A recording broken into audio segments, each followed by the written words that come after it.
আমি দেখেছি উভয় পক্ষই খুব সুন্দরভাবে যুক্তিসঙ্গতভাবে কথা বলেছে। তারপরও আমাকে রায় দিতে হবে।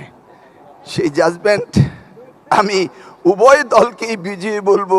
মোবাইল এতটা আসক্তি হয়েছে সেটা আমরা জানি, পক্ষে বিপক্ষে সুন্দর যুক্তি রাখলো, কিন্তু আমি কি করলাম, যে টপিক দেখলাম সাথে সাথে গুগলে সার্চ দিলাম, দেখলাম পৃথিবীতে 20টি দেশ মোবাইল বন্ধ করতে যাচ্ছে 15 ইয়ার্স ওল্ড, এবং 7 তারিখে ব্রাসেলসে তারা হ্যাশট্যাগ দিয়ে up to 15 no more mobile তারা স্লোগান দিয়েছে।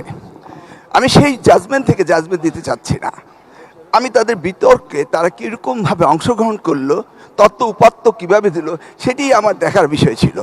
আমি দেখেছি উভয় পক্ষই খুব সুন্দরভাবে যুক্তিসঙ্গতভাবে কথা বলেছে। তারপরও আমাকে রায় দিতে হবে। সেই জাজমেন্ট আমি উভয় দলকেই বিজয়ী বলবো। তারা যেহেতু যুক্তি তর্ক দিয়ে তাদের স্ব উক্তিকে প্রতিষ্ঠিত করেছে। ধন্যবাদ আপনাদের সবাইকে, ধন্যবাদ, তোমাদের বিতর্ক সুন্দর করেছো, তোমাদেরকে অশেষ ধন্যবাদ। Thank you. মাননীয় মন্ত্রী, আপনাকে অসংখ্য ধন্যবাদ।